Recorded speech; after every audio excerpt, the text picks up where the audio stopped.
जय जय शङ्कर हर हर शङ्कर जय जय शङ्कर हर हर शङ्कर जय जय शङ्कर हर हर शङ्कर जय जय शङ्कर हर हर शङ्कर जय जय शङ्कर हर हर शङ्कर जय जय शङ्कर हर हर शङ्कर जय जय शङ्कर हर हर शङ्कर जय जय शङ्कर हर हर शङ्कर जय जय शङ्कर हर हर शङ्कर जय जय शङ्कर हर हर शङ्कर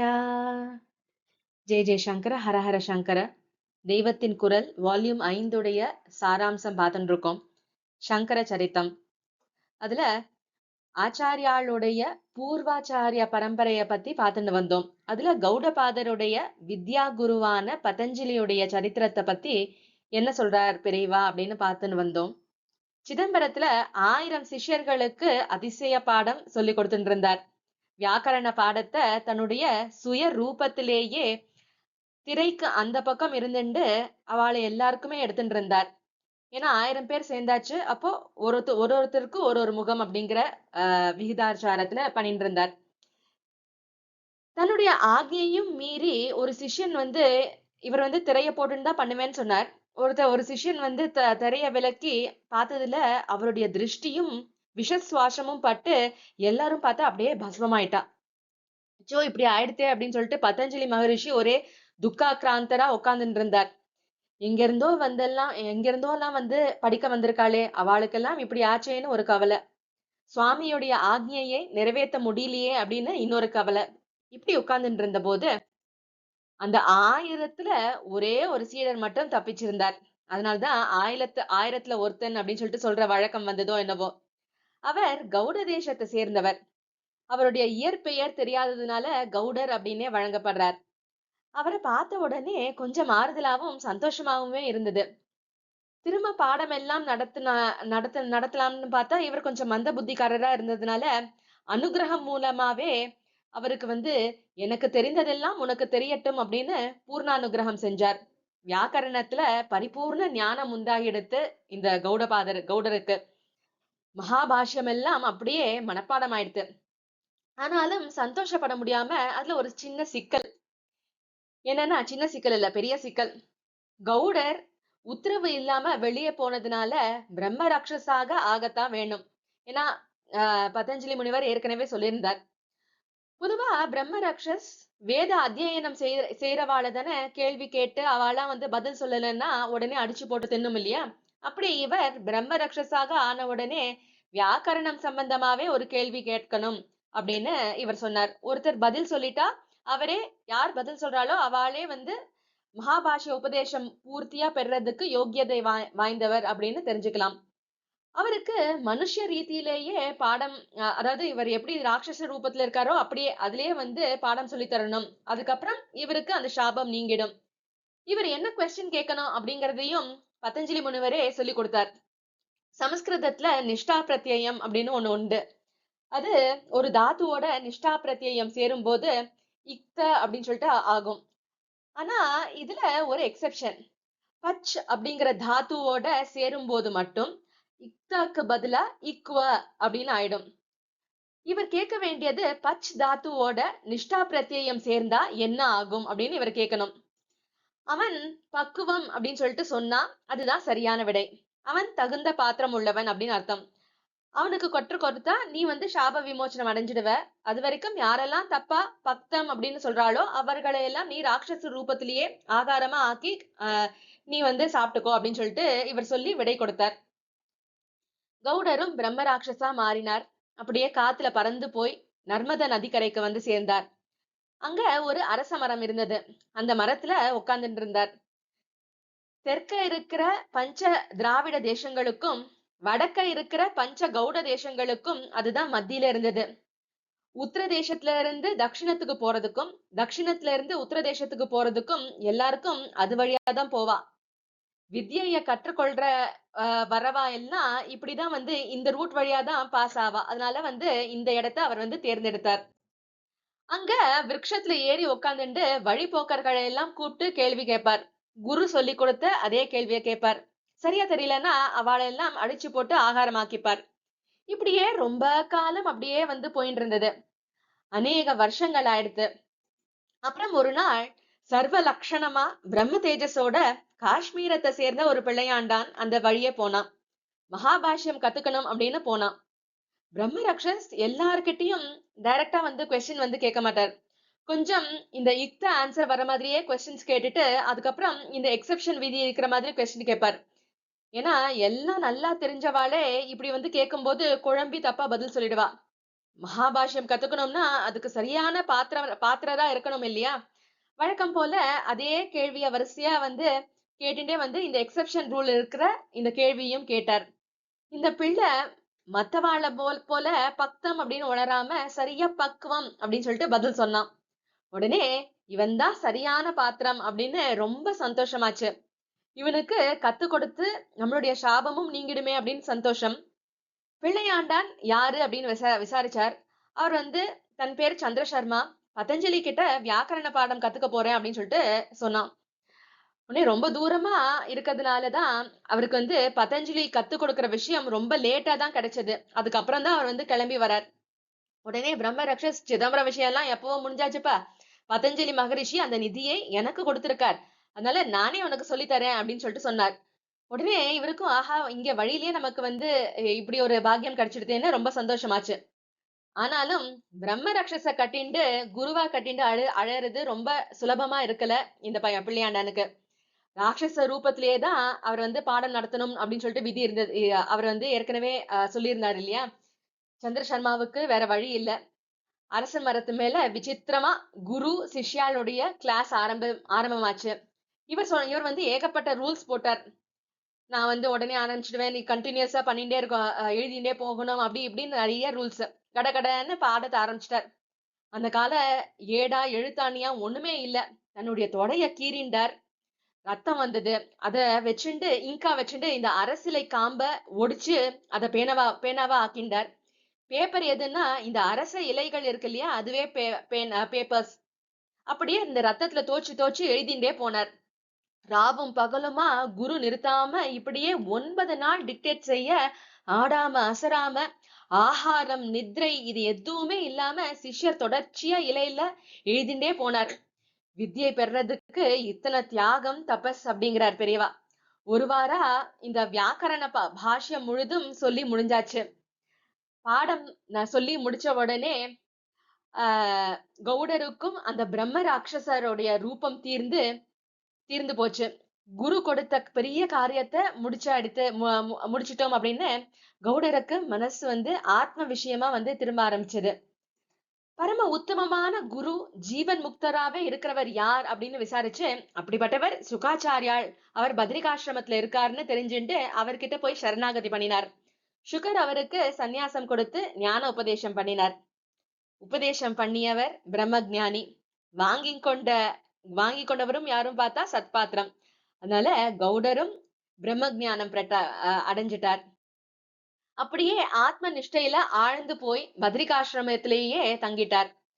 ஆச்சாரிய பரம்பரையில புராண பாத்திரங்களான இந்த தெய்வ புருஷர்களாகவும் ரிஷிகளாகவும் இருந்தவாளுடைய வரிசை சுக்கரோட முடிஞ்சு போடுது. அதுக்கப்புறம் நம்ம மாதிரி மனுஷர்கள் மாதிரியே பூலோகத்துல நடமாடிண்டு வாழ்க்கை நடத்திய மாணவ சம்பிரதாய ஆச்சாரிய வரிசை கௌடபாதாச்சாரியால இருந்து ஆரம்பிச்சது. முழுக்க முழுக்க அத்வைத்தமா எழுதப்பட்ட முதல் புஸ்தகம் கௌடபாதர் எழுதிய மாண்டூக்கிய காரிகா. மாண்டூக்கிய உபநிஷத்துக்கு அவர் காரிகா பண்ணியிருக்கார். அத்வைத வேதாந்தத்துல ஆகம சாஸ்திரம் அப்படின்னா அது கௌடபாதருடைய இந்த காரிகை தான். நம்மளுடைய ஆச்சாரியாலும் அதுக்கு பாஷ்யம் பண்ணியிருக்கார். அதுல ஆச்சாரியால் அமிர்தம் சாப்பிட்ட தேவஜாதிக்கும் கிடைக்கவே கிடைக்காத ஞான அமிர்தத்தை சம்சார சாகரத்துல அவஸ்தப்பட்டு இருக்கிற மனுஷ ஜாதிக்கு பரம கருணையால கொடுத்தவர் அப்படின்னு கௌடபாதரை ஸ்தோத்திரம் பண்றார். தம்முடைய குருவுடைய குரு ஆகிய பரமகுரு. அவர் பூஜ்யர்களுக்குள்ளேயும் மகா பூஜ்யர் அப்படின்னு கொண்டாடி அவருடைய பாதங்கள்ல விழுந்து நமஸ்கரிக்கிறேன் அப்படிங்கிறார். பூஜ்யாபி பூஜ்யம் பரமகுரும் அமும் பாத பாதை நதோஸ்மி. பகவானுடைய பாதத்துல நம்மள சேர்க்கணும் அப்படிங்கிறதுக்காக நம்மள சேர்க்கறதுக்கு யாருடைய பாதத்துல நம்ம விழணுமோ அவளையே நம்ம வந்து பாதர் அப்படின்னு சொல்றது. ஆச்சாரியால் யார் பாதத்துல விழறாரோ அவர் வந்து கௌடபாதர். கௌடபாதருடைய பாதத்துல விழறவரோ பகவத் பாதர். அதாவது நாம முடிவா பிடிக்க வேண்டிய ஈஸ்வர சரணாரவிந்தத்தினுடைய ஸ்வரூபமாவே இருக்கிறவர். அப்படி நர்மதா தீரத்துல இப்போ சந்திரசர்மா என்ன ஆனார் அப்படின்னு சொல்லிட்டு நம்ம பாக்குறோம். அவர் எப்ப வந்து கோவிந்த பகவத் பாதர் ஆனார் அப்படின்னு பாடம் எல்லாம் முடிஞ்சாச்சு. இவர் கிளம்பி சுகர் கிட்ட போய் வாங்கிண்டாச்சு சன்னியாசாசிரமம்.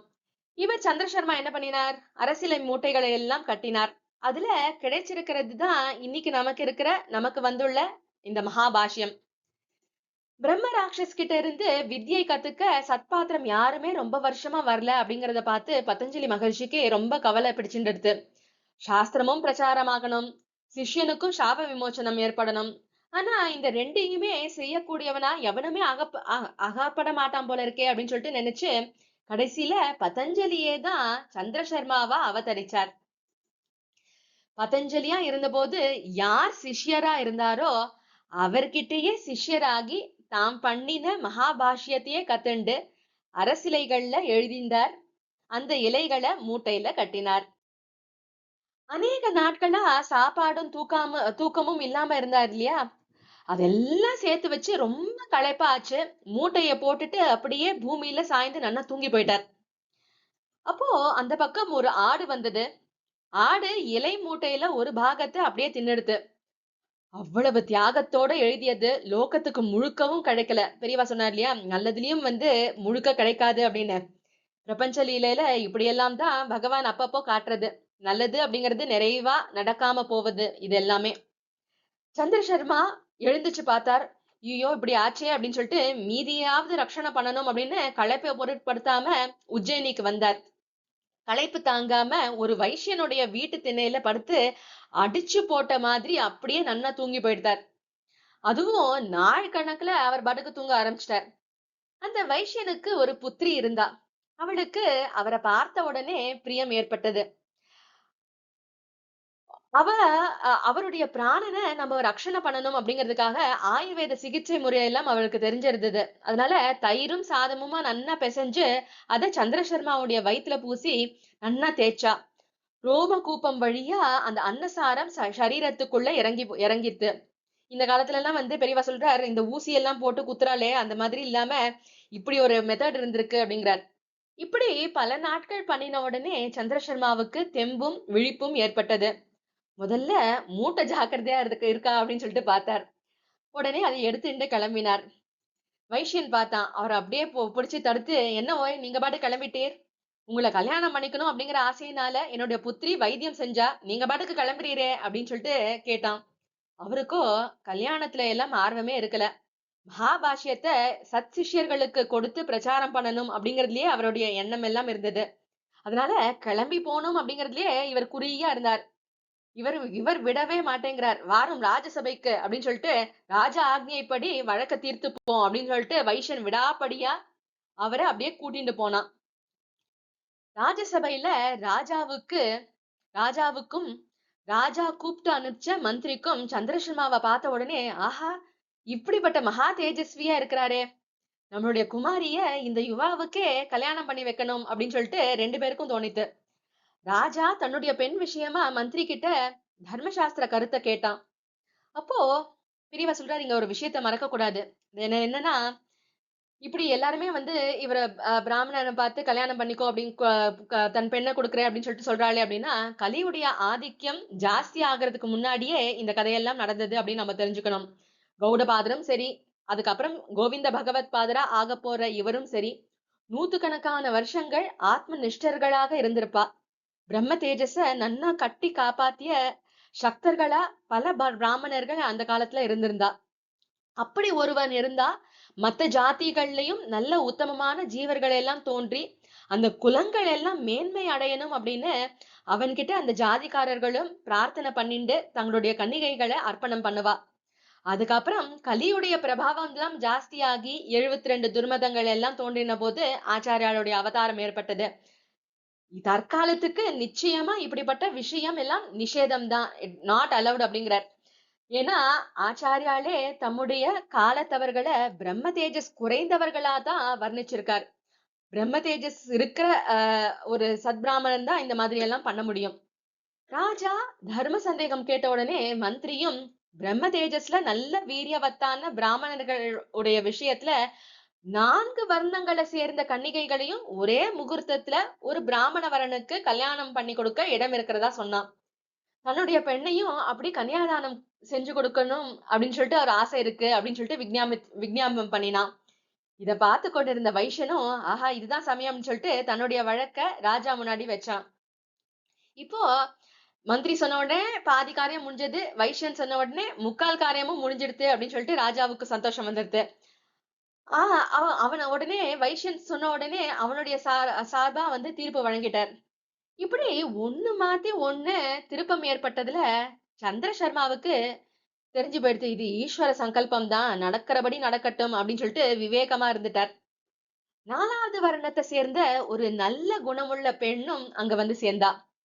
தபஸ்விகளாக இருக்கிறவாளுக்கு வெண்ணெய் கொண்டு போய் சமர்ப்பணம் பண்றதையே தொழிலா வச்சுட்டு இருந்த அந்த பெண்ணுக்கு பிராமணர்கள் எல்லாம் சந்திர சர்மாவை அடையாளம் காட்டி இவனை பத்தியா அடைவாய் அப்படின்னு ஆசீர்வாதம் பண்ணியிருந்தா. அவளும் தன்னை பத்தியா ஏற்றுக்கொள்ளும்படி பிரார்த்தனை பண்ணினா. ஈஸ்வர சங்கல்பமே அப்படின்னு சொல்லிட்டு இப்பதான் அவருக்கு தெரிஞ்சு போயிடுது. அதனால சரி அவரும் ஒத்துண்டார். கல்யாணமே வேண்டாம்னு இருந்தவர் ஒண்ணுக்கு 4 கல்யாணம் பண்ணிண்டார். தனக்கு பத்னியானவாளுடைய குலங்களும் சத்பிரஜைகளால சோபிக்கணும் அப்படின்னு ஒவ்வொருத்திகிட்டையும் ஒரு புத்திரனை ஜனிக்க பண்ணி இந்திரிய நிகிரகத்தோட இருந்துட்டார். அவர்களுக்கு மகாபாஷ்யத்தை கத்து கொடுத்து லோகத்துக்கும் பிரச்சாரமாக வழி பண்ணிட்டு ஆத்மாவை கடத்தேற்றிக்க நம்ம வந்து வழி தேடிப்போம் அப்படின்னு சொல்லிட்டு வீடு வாசலை விட்டு கிளம்பிட்டார். ஆதி காலத்துல தமக்கு மகாபாஷ்யம் உபதேசிச்ச வித்யா குருவான கௌடரையே சந்நியாச குருவாவும் அவர் வந்து ஏத்துக்கணும் அப்படின்னு சொல்லிட்டு எண்ணினார். ஞானியா ஹிமோத்கிரியில சஞ்சாரம் பண்ணிட்டு இருந்த கௌடருக்கு பூர்வகால சிஷ்யரை பார்த்த உடனே அவருக்கு ரொம்ப சந்தோஷமாச்சு. மனசார அனுகிரகம் பண்ணி சந்நியாசாசிரமம் கொடுத்தார். அதுல இருந்து சந்திரசர்மாவுக்கு அந்த பேர் போய் கோவிந்த பகவத் பாதர் அப்படிங்கிற பேர் ஏற்பட்டது. கோவிந்த அப்படிங்கிறது பார்த்தா கிருஷ்ணருடைய பேராவும் இருக்கு, தன்னுடைய குருவுடைய பேராவும் இருக்கிறதுனால ஆச்சாரியாளுக்கு கோவிந்த நாமால ஒரு அலாதியான பற்றுதல் உண்டு. அதனால்தான் பஜகோவிந்தம் பஜகோவிந்தம் பஜகோவிந்தம்னு 1க்கு 3 தடவையா லோகமெல்லாம் கோஷிக்கும்படி பாடி வச்சு போயிட்டார். ஆதி குருவான தட்சிணாமூர்த்தி உள்பட நாராயணன்ல இருந்து ஆரம்பிச்சு சுக்கர் வரையில யாருமே தலைய முண்டனம் பண்ணிண்டு காஷாயம் கட்டிண்டு பூணூல அறுத்து போட்ட சன்னியாசிகளா இல்ல. இப்ப நாம பாக்குற சன்னியாசிகளா இல்ல. தட்சிணாமூர்த்தி, நாராயணன், பிரம்மா 3 பேரும் பார்த்தா தெய்வங்களாகவே இருந்தவர்கள். அதனால அவர்கள் பிரம்ம ஞானிகள் தான். வசிஷ்டர், சக்தி, பராசரர், வியாசர் இந்த 4 பேரும் ரிஷிகள் அப்படிங்கிற மாதிரியே இருந்தவா. ஞான திருஷ்டி முதலான அநேக தெய்வீக சக்திகள் எல்லாம் வாய்ச்சவா. அந்த ரிஷிகள் எல்லாம் பார்த்தா பொதுவா தனி வர்க்கமாவே தான் சொல்லியிருக்கு. அதனால பிரம்ம ஞான சித்தி பெற்றவர்கள். அதனால அவளை பத்தியும் அவளும் அந்த மாதிரி சன்னியாசிகள் மாதிரி இது இல்லாம அவளும் ரிஷிகளாகவே இருந்தவர்கள். சரி, சுக்கர் எப்படி இருந்தார் அப்படின்னு பார்த்தா அவர் அவதூதர் திகம்பரர் அப்படின்னு சொல்லிட்டு சொல்றபடி இருந்தார். அவதூதர் அப்படின்னா எல்லாத்தையும் விட்டு விட்டவர் அப்படின்னு அர்த்தம். திகம்பரர்னா 8 திசைகளையே வஸ்திரமா சூழ்ந்திருக்கும் போது அவருக்கு திகம்பரர்னு பேரு. இப்போ நமக்கு ஒரு லேயர் வஸ்திரம் சூழ்ந்திருக்கு, அப்படி இல்லாம நிர்வாணமா இருக்கிறது அப்படிங்கிறது தான். அந்த 8 திசைகளையே அதுதான் அவருக்கு வந்து ஆடை. பிரம்ம நிர்வாணம் அப்படின்னு சத்தியமான நிலையிலேயே சதாவும் இருந்த சுகர் வஸ்திரம் இல்லாமலேயும் நிர்வாணமா இருந்தார். நிர்வாணம் அப்படிங்கிறதுக்கு நேர் அர்த்தம் என்னன்னு பார்த்தோம்னா தீபத்தை ஊதி அணைக்கிறது. சரீரமே நான் அப்படின்னு நினைப்பதான ஜீவாத்ம பாவம் ஆணிவேர் விட்டுண்டு ஆழமா ஏற்பட்டு இருக்கு இல்லையா எல்லாருக்கும். அதுதான் வந்து சரீரம் தான் நான் அப்படின்னு சொல்லிட்டு நம்ம வந்து எல்லாரும் நினைச்சுட்டு இருக்கோம். இது ரொம்ப வீரியத்தோட அக்னி மாதிரி நம்மள வறுத்தெடுக்கிற மாதிரி இருக்கு. அப்படிப்பட்ட அத அடியோட அழிச்சு விடுவதும் அந்த அக்னியை அணைக்கிற மாதிரி தான் அப்படிங்கிறதுனாலயே இதுக்கும் நிர்வாணம் அப்படின்னு சொல்லிட்டு பேர் கொடுத்திருக்கா பொருத்தமா. சாதனா மார்க்கத்துல முன்னேறிதான் அந்த நிலையை நம்ம வந்து அடைய முடியும். ஆனாலும் கடைசி படியில ஈஸ்வர அனுகிரகம் அப்படிங்கிற ஒரு புயல் காத்து அடிச்சு தீபத்தை க்ஷணத்துல அணைக்கிற மாதிரி தான் ஒரே பீச்ல ஜீவாத்ம பாவத்தை அது அழிச்சிடும். அதனால நிர்வாணம்னு பேரு. நிர்வாணம் அப்படின்னு சொல்லிட்டு புத்தர் தான் முதல்ல சொன்னார் அப்படின்னு சொல்லிட்டு ஒரு தப்பபிப்பிராயம் இருக்கு. அவருக்கு முந்தியே நம்மளுடைய சாஸ்திரங்கள் ஆத்மாவுடைய முடிவான விடுதலை நிலைய நிர்வாணம் அப்படின்னு சொல்லியிருக்கு. கீதையில பகவான் ஸ்தித பிரஜ்ஞன, அதாவது ஞான நிலையிலேயே ஊன்றி இருக்கிறவன வர்ணிச்சு முடிக்கிற போது பிரம்ம நிர்வாணம் ரிச்சதி, பிரம்ம நிர்வாணத்தை அடைகிறான் அப்படின்னே சொல்லியிருக்கார். வித்தியாசம் என்னன்னா, புத்தர் நிர்வாணம் அப்படின்னு சொல்லிட்டு மாத்திரம் சொல்றதுனால ஜீவாத்ம பாவம் அடிபட்டு அழிவுபட்டு ஒரே சூன்யமா முடியறதுல கொண்டு போய் குறிப்பிடுறார். ஆனா அப்போ ஜீவாத்ம பாவம் அழிஞ்சாலும் பரமாத்மாவான பிரம்மமாவே ஆகிடுறான் அப்படிங்கிற பரிபூரண நிலைய குறிக்கிற மாதிரிதான் பகவான் பிரம்ம நிர்வாணம் அப்படின்னு சொல்லிட்டு சொல்லியிருக்கார். இப்போ சுகர் மாதிரியான வாளுக்கெல்லாம் பார்த்தா வியவஸ்தை, விதிகள், ரூல்கள் இதெல்லாம் எதுவுமே இல்லை. ஏன்னா அவர் பிறக்கும் போதே வந்து ஞானியாவே பிறந்துட்டார் அப்படின்னு சொல்லிட்டு நம்ம பார்த்தோம்.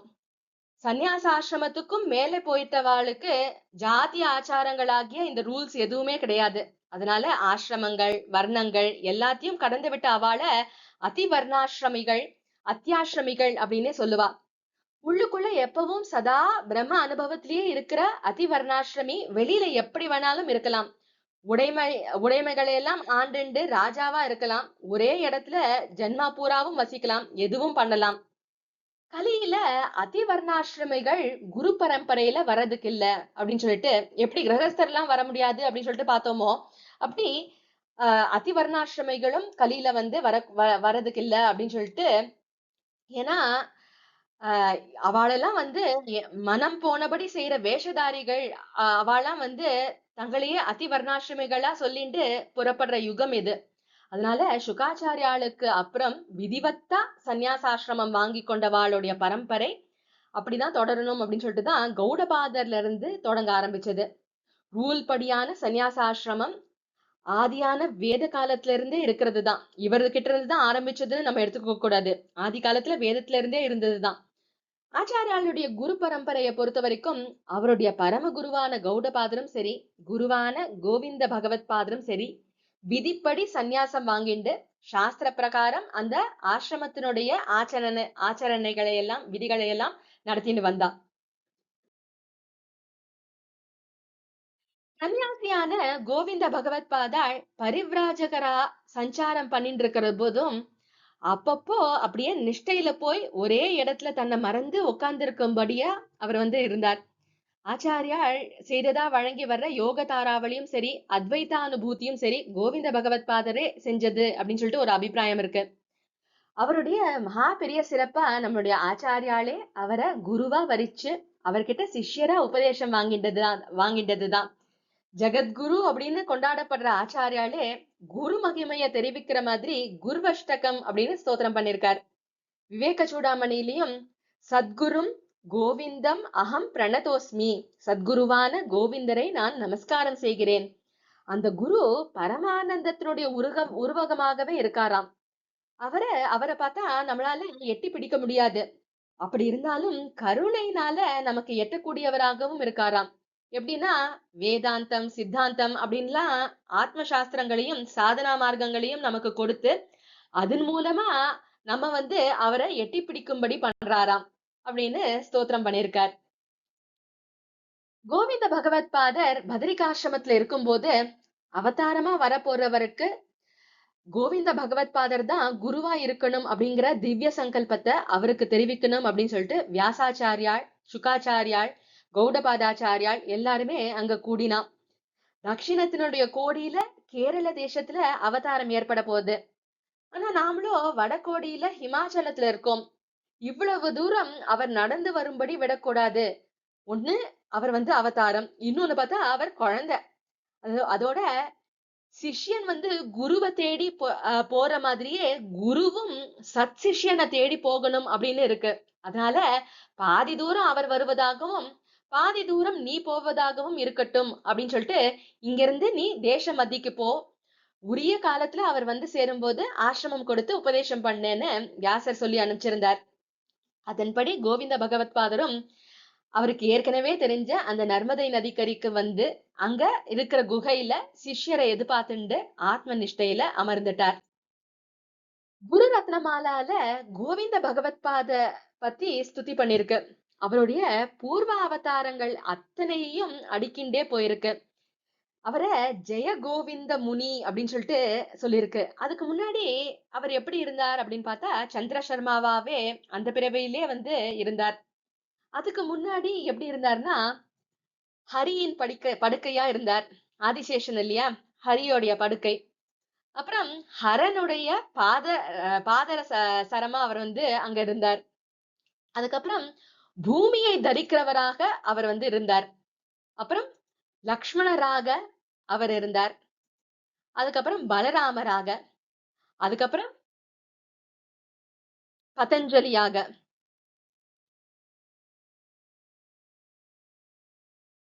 இப்படி இப்படி பதஞ்சலியாக இப்படி வந்தவர் தான் சந்திர சர்மாவா பிறந்து கோவிந்த முனிவரானவர். இப்போ அவர் நர்மதா தீரவாசியாக ஆனார். இத்தகைய எல்லா ரூபங்களையும் கொண்டவர் விஜயம் பண்ணட்டும். அவருடைய பேரும் கீர்த்தியும் எப்பவும் வெற்றிகரமாக விளங்கி கொண்டிருக்கட்டும் அப்படின்னு சொல்லிட்டு அதுல வந்து அந்த ஸ்லோகம் வந்து சொல்றது. ஒரு குரு தன்னுடைய சிஷ்யருக்குள்ள ஞான எலக்ட்ரிசிட்டிய சார்ஜ் பண்ணி அப்புறம் என் மாதிரி நீ இனிமேல் குருவாயிரு அப்படின்னு பதவி ஒப்படைச்சும் அவருக்கு சார்ஜ் கொடுக்கிறார். வரிசை கிரமத்துல இப்படி அதிகாரம் பெற்றவர்களைத்தான் நாம வந்து குரு பரம்பரை அப்படின்னு சொல்லிட்டு சொல்றது. அவளே ஞான பிரகாசத்தை தொடர்ந்து லோகத்துக்கு கொடுத்துட்டு இருக்கவா. அவ மூலம்தான் அவ இப்படி தொடர்ந்து வந்து பண்ணிட்டு இருக்கிறதுனாலதான் நம்ம லோகத்துக்கே ஞான பிரகாசம் வந்து கிடைக்கிறது. இந்த பரமோபகாரத்தை பண்ணுபவர்கள் அப்படிங்கிறதுனாலதான் ஆச்சாரிய பரம்பரைய பத்தி ஆச்சாரியால் கதையில நம்ம வந்து தெரிஞ்சுக்க வேண்டியது அவசியம். அப்படிங்கிறதுனாலதான் இவ்வளவு நேரம் வந்து நம்ம பார்த்தோம். இப்போ நம்ம அவதார கதைக்கு வருவோம். தேவர்கள் எல்லாம் பரமேஸ்வரன் கிட்ட போய் லோகத்துல ஸ்ருத்தியாச்சாரம் அதாவது வேத வழி நசிச்சு போய் மித்யாச்சாரம் அதாவது பொய் ஒழுக்கங்கள் எல்லாம் ஜாஸ்தி ஆயிடுத்து. நீங்க தான் தப்பு வழிகாரர்களை எல்லாரையும் வந்து நிர்மூலம் செஞ்சு லோக ரக்ஷணம் பண்ணணும், வேத வழியை மறுபடி ஸ்தாபனம் பண்ணணும் அப்படின்னு பிரார்த்தனை பண்ணிண்டா. உடனே உங்களுடைய மனோரதத்தை அப்படியே நான் பூர்த்தி பண்றேன். நானே மனுஷ ஜென்மாவை எடுத்துண்டு துஷ்டாச்சாரங்களை அழிச்சு தர்ம சம்ஸ்தாபனம் பண்றேன். முக்கியமா பிரம்மசூத்திரத்துக்கு பாஷ்யம் பண்ணி அது மூலமா வேதத்தினுடைய பரம தாத்பரியத்தை நிச்சயப்படுத்தி தர்ம சம்ஸ்தாபனத்தை பண்ண போறேன். அதோட 4 சிஷ்யர்களோட கூடி இந்த காரியத்தை நிறைவேற்றுவேன். இதுவரை அவதாரங்கள் செஞ்ச மகாவிஷ்ணுவுக்கு அவருக்கு சதுர்புஜங்கள் எப்படி வந்து அங்கமோ அது மாதிரி எனக்கு இந்த 4 சிஷ்யர்களும் அங்கம் அப்படின்னு சொல்லிட்டு சம்புமூர்த்தி கடகடகடன்னு ஒரே வரமா வர்ஷிச்சிட்டார். கருணாமூர்த்தியான ஈஸ்வரன் துர்பலர்களாக கஷ்டப்பட்டு தன்னிடம் முறையிட்டு கொண்ட தேவர்களுக்கும் அவதார காலத்துல அவதாரத்துக்கு சகாயம் பண்றதுக்கு பாக்கியத்தை கொடுக்கணும் அப்படின்னு சொல்லிட்டு நினைச்சார். பொதுவா பார்த்தா ராமர் இதுலயும் அப்படிதான் நடந்தது அப்படின்னு சொல்லிட்டு நமக்கு தெரியும். அப்படி இங்கேயும் பார்த்தா முக்கியமா இந்த 4 சிஷ்யர்களோட கூட அவதரிப்பேன் அப்படின்னு சொல்லிட்டு சொன்னார் இல்லையா. அதுல பத்மபாதர் பார்த்தா மகாவிஷ்ணுவுடைய அம்சமா அவதரிச்சவர். ஹஸ்தாமலக்கர் வாயு, தோட்டக்கர் பார்த்தா அவர் அக்னி ஸ்வரூபம், சுரேஸ்வராச்சாரியால் அவர் பிரம்மா. பிரம்மாவோட சரஸ்வதியும் அவதாரம் பண்ணினாள். அவளுக்கு சரசவாணி அப்படின்னே பேரு. அப்புறம் சுப்பிரமணிய சுவாமியும் அம்சமாக குமாரில பட்டர் அப்படிங்கிறவர் அவதரிச்சார். இந்த அவதாரங்கள்ல இவர்தான் எல்லாருக்கும் முன்னாடி பூலோகத்துக்கு வந்தவர், என்றும் இளையவர், எல்லாருக்கும் மூத்தவரா இதுல வந்து வந்திருக்கார். இந்திரன் சுதன்வா அப்படிங்கிற ராஜாவா பிறந்தான். அவன் வந்து குமாரில பட்டருக்கு சகாயம் பண்ணினான். அவனும் தேவராஜா இல்லையா, தேவர்கள் எல்லாம் வேண்டும் போது அவனுக்கும் ஒரு சின்ன பார்ட் கொடுத்திருந்தார். சுரேஸ்வராச்சாரியால் ஆச்சாரியாளுடைய சிஷ்யரா ஆறதுக்கு முன்னாடி மண்டன மிஸ்ரரா இருந்தார். அவரும் சரி, குமாரில பட்டரும் சரி, கர்ம மீமாம்சர்களாவே அவளாம் வந்து இருந்தா. பௌத்தம் வைதிக எதுக்காக வந்து அவளா வந்து முதல்ல வந்தா அப்படின்னா, இப்போ இந்த பௌத்தம் தான் வந்து ஃபுல்லா எல்லா இடத்துலயும் பரவி இருந்தது. அதுல பார்த்து எல்லாரும் ஜனங்கள் அதுல மயங்கி அதுல போக ஆரம்பிச்சா. அது பார்த்தா வைதிக கர்மானுஷ்டானம், வைதிக தர்மத்தினுடைய கர்மானுஷ்டானத்தையும் சரி, பக்தி உபாசனை, ஞான சித்தாந்தம், இது மூணுத்தையுமே அது வந்து ஆக்ஷேபனை பண்றது. பௌத்தர்களுடைய சித்தாந்தம் ஞான ரீதியில ஓரளவுக்காவது அத்வைத்தத்தோட ஒத்து போறதுதான். ஆனா அவ வந்து என்ன சொல்றான்னா, மனசு அழிஞ்சு போனதுக்கு அப்புறம் பிரகாசிக்கிற பிரம்ம பூர்ணத்தை சொல்லாம சூன்யமா போய் முடியறத பத்தி அவ வந்து சொல்றா இல்லையா, அது ரொம்ப பெரிய வித்தியாசம். இன்னும் சில வித்தியாசங்கள்லாம் இருக்கு. அதுக்கப்புறம் பக்தி கர்மா ரெண்டுமே வந்து கூடாது அப்படின்னு சொல்லிட்டு சொன்னவா. ஆச்சாரியாளுக்கு சகாயம் பண்றதுக்காக பிரம்மா மண்டன மிஸ்ரராகவும் சுப்பிரமணிய சுவாமி குமாரில பட்டராகவும் வரும்போது அவ ரெண்டு பேரும் கர்ம மீமாம்சகர்களாக அவதாரம் பண்ணினா. தேவர்கள் ஆகுதி பெறது எதுல? வைதிக கர்மால. தேவர்கள் வந்து முறையிடும் போது எடுத்த எடுப்புலயே ஞானத்தை சொன்னா அது சரியா இருக்குமா? கருணையாகுமா? அதனாலதான் பரமேஸ்வரன் முதல்ல இந்த நின்னு போன யக்ஞ பாகம் ஒரு 40-50 வருஷமாவது கிடைக்கட்டும் அப்படின்னு சொல்லிட்டு இவா ரெண்டு பேரையும் முன்னாடியே தான் அவதாரம் பண்றதுக்கு முன்னாடியே அனுப்பி வச்சார். மீமாம்சகர்களுக்கு பார்த்தா கர்மா மட்டுமே போதும். இந்த பௌத்தர்கள் கர்மாவே வேண்டாம் சொன்னவா இல்லையா, அதனால இவாளுக்கு பார்த்தா கர்மா மட்டுமே போதும். அவளை வந்து அதனால இவா வந்து எதிர்த்தா இந்த பௌத்தர்களை. அதுவே இவாளுக்கு இந்த கர்மாவே வந்து தானே பலன் கொடுக்கும், ஈஸ்வரன் வேண்டாம் ஞானம் வேண்டாம் அப்படின்னு சொல்லிட்டு இருக்கிறவா. எது வைதீகம் எது அவைதீகம் அப்படின்னு சொல்லிட்டு குழம்பி இருக்கிற ஜனங்களுக்கு முதல்ல இந்த கர்மானுஷ்டானம் பண்ணியே வைதிக அஸ்திவாரம் போடணும் அப்படின்னு சொல்லிட்டு பரமேஸ்வரன் யோசிச்சார். அதனால முதல்ல இவாளை அனுப்பி வச்சு இந்த முதல்ல நீங்க வந்து ஃபவுண்டேஷன் போடுங்க, அதுக்கப்புறம் வந்து தான் வரேன் அப்படின்னு சொல்லிட்டு அதனால இவர் அனுப்பி வச்சார். அதன்படியே கர்ம மீமாம்சைய நல்லா பிரச்சாரம் பண்ணி பௌத்த மதத்தை நல்லா கண்டனம் பண்ணினா. ஆச்சாரியார் சித்தாந்தத்துக்கு எதிரா இருக்கிறவாளே பௌத்த மத கண்டனத்தை பண்ணி அதை அகற்றுவதற்கு உபகாரிகளாகவும் அவ வந்து இருந்தா அப்படிங்கிறார். பௌத்த மதத்தை கண்டனம் பண்ணி அகற்றுறதுக்கு ஆச்சாரியால் எவ்வளவு காரியம் செய்ய தேவைப்பட்டிருக்குமோ அதுல பாதிய இந்த ரெண்டு பேருமே மீமாம்சையினால பண்ணித்தான் அவருடைய காரியத்தை குறைச்சு பெரிய சகாயம் பண்ணிட்டா.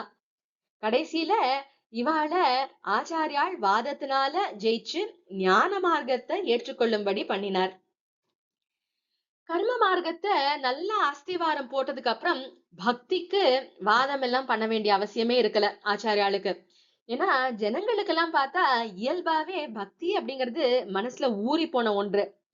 ஜனங்கள் பக்திய நன்னா திறந்துட்டு ஈஸ்வரன் கிட்ட செலுத்துறதுக்கு வழியா இவர் என்ன பண்ணினார்னா, நிறைய ஸ்தோத்திரங்களை பண்ணி கொடுத்தும், ஆலயங்களை எல்லாம் மந்திர சக்தியினால சாநித்தியம் உள்ளதாக ஆக்கி கொடுத்தும், இப்படி வழிபாட்டு முறைகளை எல்லாம் சுத்தப்படுத்தி தந்துட்டாலே போதும் அப்படின்னு சொல்லிட்டு இந்த காரியங்களை எல்லாம் பண்ணினார். குழந்தையில இருந்து ஆரம்பிச்சு மகா பண்டிதர் வரை எல்லாரும் மனசுருகி பிரார்த்திச்சுக்கிற மாதிரி ஸ்தோத்திரங்களை ஏராளமா ஒரு ஒரு சுவாமி பாக்கி விடாம ஏராளமா ஸ்தோத்திரங்கள் எல்லாம் பண்ணி கொடுத்தார். ஜனங்கள் குரூரமான பயங்கரமான வழிபாட்டு அம்சங்களை எல்லாம் விடும்படி பண்ணி சமனம் பண்ணினார். இப்போ பக்தியில பார்த்தோம்னா இப்போ லோகத்துக்கு உபாதான காரணமாவும் நிமித்த காரணமாவும் ஒரு ஈஸ்வரன் உண்டு அப்படின்னு சொல்லிட்டு காரணங்களை எல்லாம் காட்டி அழுத்தமா வந்து சொன்னார். இப்போ ஒரு வஸ்து வந்து உண்டாக்கப்படுறது அப்படின்னா அது ஏதோ ஒரு அதுக்கு ஒரு ரா மெட்டீரியல் வேணும், ஒரு மூலப்பொருளை கொண்டுதான் அது உண்டாக்கப்பட்டிருக்கணும். பொதுவா பானை உதாரணத்தை தான் எல்லாத்துலயுமே சொல்லியிருக்கோம். பானை உருவாகிறதுக்கு களிமண் தேவை, அது உபாதான காரணம். பானைய பண்றதுக்கு ஒருத்தன் தேவை, அவன் வந்து குயவன், அவன் நிமித்த காரணம். ஜகத்து அப்படின்னு சொல்லிட்டு இப்போ அதே மாதிரி ஜகத் அப்படின்னு ஒண்ணு இருக்கிறதுக்கு ஈஸ்வரனே பார்த்தா உபாதான காரணமாவும் இருக்கான், அவனே நிமித்த காரணமாவும் இருக்கான் அப்படின்னு சொல்லிட்டு இது ரெண்டு காரணங்களும் அவனே அப்படிங்கிறது தான் அத்வைத்தத்தினுடைய கொள்கை. என்ன சொல்லும்னா ஜெகத்த மித்யை அப்படின்னு சொல்லிட்டு சொல்லும். அதாவது நிரந்தர சத்தியமா இல்லாம சத்தியம் மாதிரி தோற்றம் மட்டும் அளிக்கிறது. ஆனா நடைமுறையில இருக்கிற மாதிரி நடைமுறையில இருக்கிற மாதிரி வியாவகாரிக சத்தியமா ஜெகத் இருக்கிற போது அதை பண்ண ஒரு ஆதார மெட்டீரியலும் அதை பண்ண வைக்கிற ஒரு கர்த்தாவும் இருக்கத்தானே வேணும். அந்த ரெண்டுமே யாருன்னு பார்த்தா ஈஸ்வரன் தான் அப்படின்னு அத்வைத்தம் சொல்றது. அதாவது ஒரு ஜெகத்தை பண்றதுக்கு தேவையா இருக்கிற ரா மெட்டீரியலும் அவனே, ஜெகத்தை உண்டாக்கின காரணகர்த்தாவும் அவனே. தன்னுடைய மாயா சக்தியினாலேயே அவன் ஜெகத் அப்படிங்கிறத தோற்றம் காட்டும்படி பண்றான். இப்போ நம்ம கனவு காண்றோம் இல்லையா? எல்லாருக்குமே சொப்னம் வருது. அந்த சொப்ன உலகத்துல எத்தனையோ பேரை நாம சிருஷ்டி பண்ணிடுறோம். அப்போ அதுக்கான எல்லா ரா மெட்டீரியல்ஸும் பார்த்தா நம்ம கிட்ட இருந்தே வந்தது தானே. அப்போ உபாதானமும் பார்த்தா நம்ம கிட்ட இருந்து வந்ததுதான். சொப்னத்தை உருவாக்கிய நாம் தான் நிமித்த காரணமும். அப்போ ரெண்டுமே நாமளா தானே இருக்கோம் சொப்னங்கிற போது. அப்படிதான் இந்த ஜெகத் அப்படிங்கிறது பரமாத்மாவுடைய மாயக்கணா. கல்பனா லோக கர்த்தாவா ஒரு ஈஸ்வரன் உண்டு அப்படின்னு ஆச்சாரியால் ஸ்தாபனம் பண்ணி மீமாம்சை, சாங்கியம் இப்படிப்பட்ட மற்ற சித்தாந்தங்களை எல்லாம் கண்டிச்சார். ஆச்சாரியாளுக்கு அப்புறம் வந்த நியாய சாஸ்திரக்காரனான உதயநாச்சாரியார் அப்படிங்கிறவர் புத்திவாதமா, அதாவது தர்க்க ரீதியாகவே சுவாமி உண்டு அப்படிங்கிறதுக்கு எவ்வளவு சொல்ல முடியுமோ அத்தனையும் சொல்லி பௌத்த மத கருத்து இது இந்த அம்சத்துல சரியே இல்லை அப்படிங்கிறத நிலைநாட்டினார். சுவாமி வேண்டியதில்லை அப்படிங்கிற பௌத்த கொள்கைய உதயனரும், கர்மா வேண்டியதில்லை அப்படிங்கிற அவளுடைய கொள்கைய குமாரிலரும் நன்னா தாக்கி தகர்த்து போகத்தான், அதுக்கு போக பாக்கி தான் ஆச்சாரியால் பண்ண வேண்டியிருந்தது. ஆச்சாரியாளுக்கு பார்த்தா கர்மா அப்படிங்கிறது முதல் படிதான். அது சித்தத்தை பரிசுத்த பண்ணி பரிசுத்தி பண்றதுக்காக மாத்திரம்தான் அதை கர்மா இருக்கிறது. அப்படி பரிசுத்தி ஆனதுக்கு அப்புறம் ஞான விசாரம் பண்ணி ஞானத்தினாலதான் மோட்சம் அடைய முடியும் அப்படிங்கிறது தான் ஆச்சாரியாளுடைய கட்சி. இப்போ ஆஹ் இவாளாம் இந்த மீமாம்சகர்கள் எல்லாம் பார்த்தா முதல் படியிலேயே நின்று இருக்காளே அப்படிங்கறதுனாலதான் அவளை எல்லாம் கண்டிச்சு அவளை இதுல சுரேஸ்வராச்சாரியாலா மண்டன மிஸ்ரரை சுரேஸ்வராச்சாரியாலா ஆக்கி அவரை சன்னியாசம் ஏத்துக்கும்படி பண்ணினார். இப்போ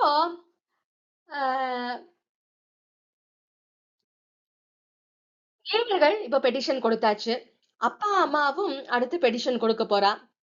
வைதிக அனுஷ்டானங்களை கூடிய மட்டும் விடாமல் இருந்த பிரதேசத்திலேயே சத்துக்களாக உள்ள ஒரு பிராமண தம்பதிக்கு தான் பிள்ளையா பிறக்கணும் அப்படின்னு சொல்லிட்டு சுவாமி சங்கல்பம் பண்ணியிருந்தார். அது எங்கன்னு பார்த்தா அது மலையாள தேசம். அதுல காலடி அப்படிங்கிறது அந்த அவதார ஸ்தலம். இப்போ இந்த கேரள தேசம் உற்பத்தி ஆனதுக்கு ஒரு கதை உண்டு.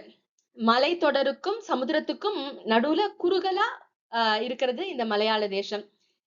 இப்போ பரசுராமர் 21 தலைமுறை க்ஷத்ரிய ராஜாக்களை சம்ஹாரம் பண்ணி அவளுடைய ராஜ்யங்களை எல்லாம் எடுத்துட்டார்.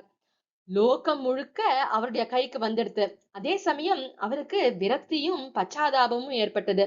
பிராமண ஜென்மா எடுத்து தபஸ் பண்றதை விட்டுட்டு இப்படி பண்ணிட்டோமே அப்படின்னு சொல்லிட்டு அவருக்கு பச்சாதாபம் ஏற்பட்டது. அதனால என்ன பண்ணினார், தன்னுடைய கைக்கு விட்ட இந்த லோகத்தை எல்லாத்தையும் கஷ்யப மகரிஷிக்கு தானம் பண்ணிட்டார். தானம் அப்படின்னு சொல்லிட்டு ஒருத்தருக்கு நம்ம பண்ணிட்டோம்னா அப்போ நம்ம அந்த இடத்துல நம்ம வசிக்க முடியாது. ஒரு நம்ம இருக்கிற வீட்டை தானம் பண்ணிட்டோம்னா அப்ப நம்ம அங்க இருக்க முடியாது, வெளியில போயிடணும் இல்லையா?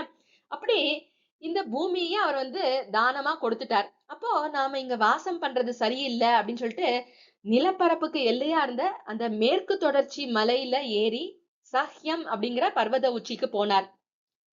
அங்க போய் மலைக்கு அந்த பக்கம் மலையாள தேசம் அப்போ இருக்கல, ஜலம்தான் இருந்தது.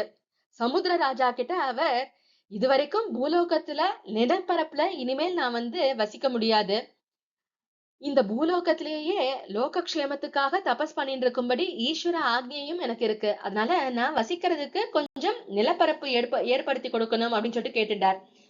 உடனே பரசுராமர் கிட்ட பரமேஸ்வரன் கிட்ட இருந்து பெற்ற பரசுவ நீங்க சமுத்திரத்துல வீசி எறிங்கோ, அது எவ்வளவு தூரத்துக்கு ஜலம் எழுப்பி தெரிக்கிறதோ அவ்வளவு தூரமும் நான் பின்வாங்கிண்டு உங்களுக்கான பூமி வெளியாகும்படி பண்ணிடுறேன் அப்படின்னு சொன்ன உடனே மகாசக்தரான பரசுராமர் மலை உச்சியிலிருந்து சமுத்திரத்தின் மேல அந்த பரசுவை வீசினார்.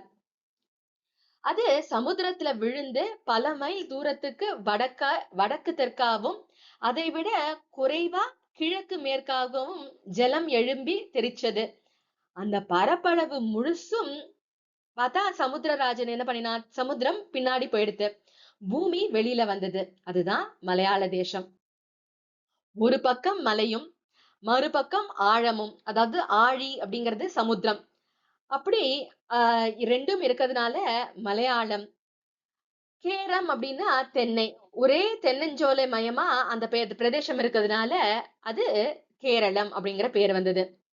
முதல்ல இங்க செம்படவர்கள் வந்து குடியேறினா. அப்புறம் பரசுராமர் அத நல்ல வைதிகமான புண்ணிய பூமியா ஆக்கணும் அப்படின்னு நினைச்சார். சோழ தேசத்துல இருந்து சோழியர்கள் அப்படிங்கிற பிராமணர்களை அழைச்சின்னு வந்து அங்க அமர்த்தினார். இவர்கள் அங்கிருந்து திரும்பி வராம இருக்கணும் அப்படிங்கிறதுக்காக ஒரு ஆச்சாரத்தை மட்டும் அவர் வந்து மாத்தினார்.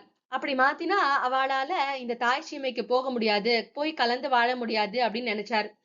அவர்கள் குடுமிய வந்து பின்பக்கம் முடிஞ்சுக்காம தலை உச்சியில சேர்த்து ஊர்துவ அப்படின்னு சொல்லிட்டு முடிந்துக்கிற மாதிரி அவர் பண்ணினார். இன்னைக்கும் பார்த்தா நம்பூதிரிகள் அதைத்தான் வந்து பின்பற்றின்னு இருக்கா.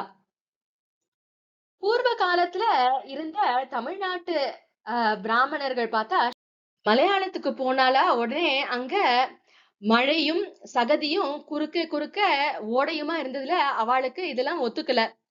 கோபக்காரர் அப்படின்னு பேர் வாங்கின பரசுராமர் கிட்டே சொல்லவும் பயம். வெறும் சிகைய வச்சு யாரும் தள்ளிட மாட்டா அப்படின்னு சொல்லிட்டு இவ என்ன பண்ணினா, ரகசியமா திரும்பி ஓடி வந்துடலாம் அப்படின்னு சொல்லிட்டு நினைச்சா. அதனால அவளை ரொம்ப பேர் வந்து ஊர்து சிகையோடனேயே இந்த சோழ தேசத்துக்கு திரும்பி வந்துட்டா. ஜனங்களும் அவ நினைச்சபடியே வரவேற்றா. அந்த பிராமணர்களுடைய பரம்பரைக்கு உச்சி குடுமையே வந்து தங்கிடுத்து. சரி, இதனடா இப்படி ஆயிடுச்சு அப்படின்னு சொல்லிட்டு என்ன பண்ணினார்னா, இனிமேல் தமிழ்நாட்டு பிராமணர்கள் கிட்ட போக வேண்டாம் அப்படின்னு தெலுங்கு நாட்டிலையும் கன்னட நாட்டிலையும் உள்ள நல்ல இந்த கல்வி கேள்விகள் எல்லாம் நல்லா வல்லவர்களா இருக்கிற பிராமணர்களை எல்லாம் அழைச்சிட்டு போய் மலையாளத்துல அமர்த்தினார். முன் ஜாகிரதையா என்ன பண்ணினார்னா, இவாளுக்கு ஒரே ஒரு ஆச்சாரத்தை மட்டும்தானே மாத்தினோம், அதனால இவாளுக்கு மொத்தம் 108 ஆச்சாரங்கள்ல 64 மாத்திட்டார். அவர் ஆசைப்படியே அந்த பிராமணர்கள் அங்கேயே வம்சாவளியா தங்கி அத்தியனம் கர்மானுஷ்டானம் எல்லாம் சிறப்பா பண்ண ஆரம்பிச்சா. அவளை தான் நம்பூதிரிகள் அப்படின்னு சொல்லிட்டு சொல்றது. இந்த நம்பூதிரிகள்ல பார்த்தா சோழியர்களும் கொஞ்சம் பேரே வந்து மிச்சம் இருந்தா. நம்பூதிரிமார்கள்ல சிலர் தங்களை குறிப்பிட்ட ஒரு மனாவை சேர்ந்தவர் அப்படின்னு சொல்லிட்டு சொல்லிக்கிறா. சிலர் வந்து இல்லத்தை சேர்ந்தவர் அப்படின்னு சொல்லிட்டு சொல்லிக்கிறா. இல்லு அப்படிங்கறது பார்த்தா தெலுங்கு வார்த்தை.